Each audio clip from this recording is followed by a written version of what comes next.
Following the second anniversary of the unsolved homicide of Don and Roxanne Carlson, we are releasing new leads in hopes of gathering more information from the public. Just before 1 p.m. on Saturday, February 15th, 2014, the Calgary Fire Department responded to an alleged carbon monoxide complaint at a residence in the 12,000 block of Lake Erie Road S.E. Inside the residence, 2 people were found deceased. Carbon monoxide at the time was ruled out as a contributing factor, and the CPS Homicide Unit was brought in to investigate. The victims were identified as Don and Roxanne Carlson. However, a cause of death was not and will not be released. Last year, we released a composite sketch of men observed in the area on February 14th and Saturday, February 15th, 2014. These men remain people of interest in the investigation, but have yet been identified. At the time of the release of the composite sketch, we also released information about a newer silver or gray pickup truck, possibly a Toyota, that was believed to be in the area of the Carlson residence prior to their discovery. Since that release, officers have traced the truck back to a rental agency. The truck was rented by a man believed to be using fraudulent British Columbia identification and a credit card.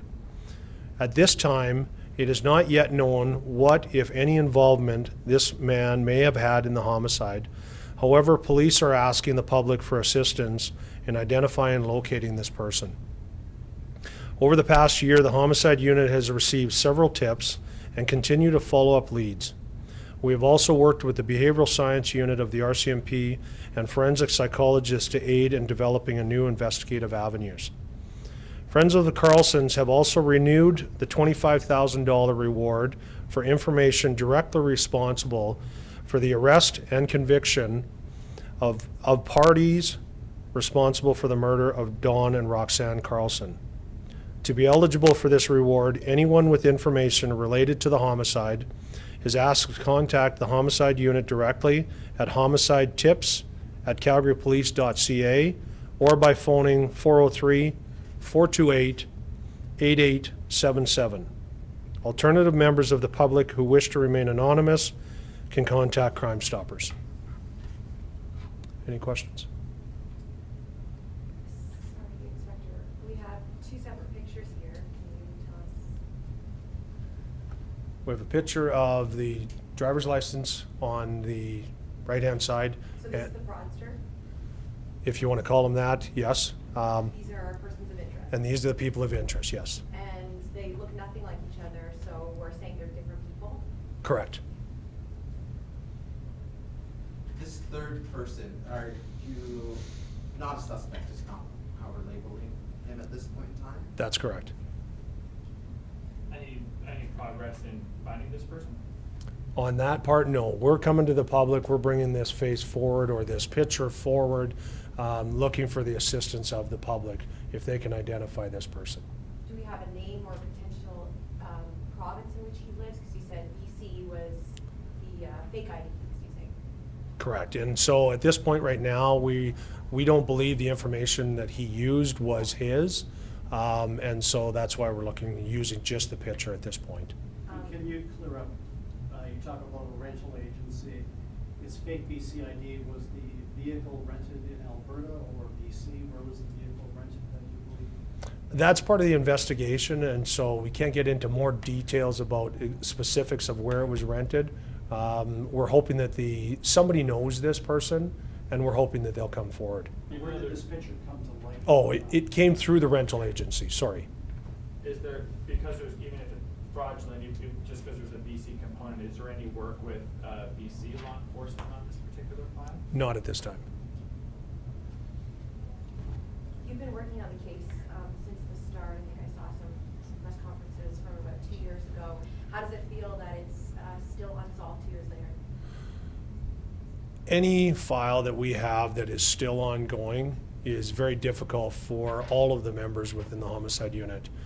We don't like to see any of our files not go unsolved or be able to identify people This one is very good, very difficult. We have come forward more than once, as everybody knows, looking for the public's assistance.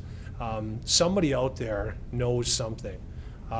We look at it in the sense that allegiances change, and we're hoping and actually begging the public to come forward and understand that we have two people that have been killed, and we're looking for their assistance to at some point come forward and tell us what happened.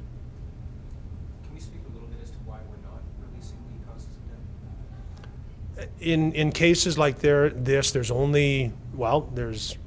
technically probably one, if not two people who know what happened in there. And what we're looking for is they're the only ones who know.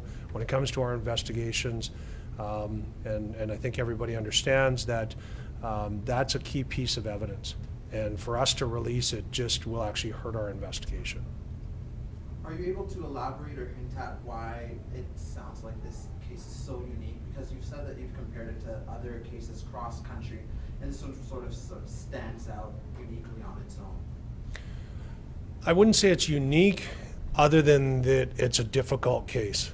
And when we have these difficult cases, we'll do exactly what we're doing here. We're not going to let it drop. We're going to turn over every stone, speak to anybody, any of the Crime Stoppers tips, any of the tips that come forward. So saying it's unique and different than any other homicide, it has its unique pieces to it, but it's one that is just very difficult.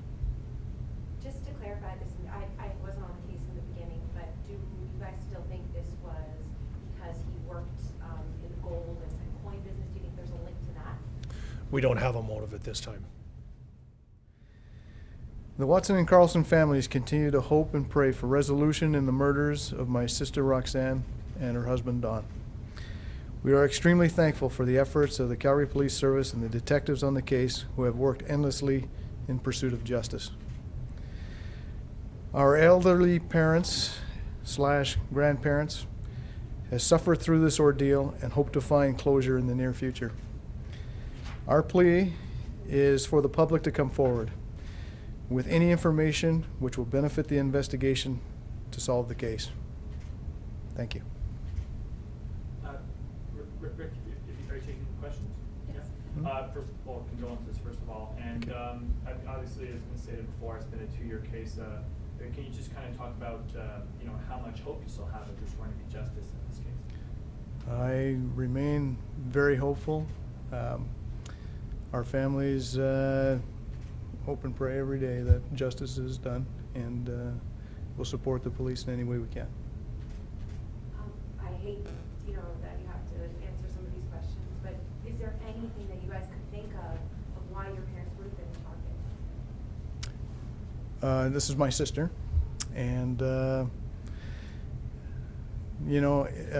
initially I thought it might have something to do with their occupations, but over time, wondering if it was a random act.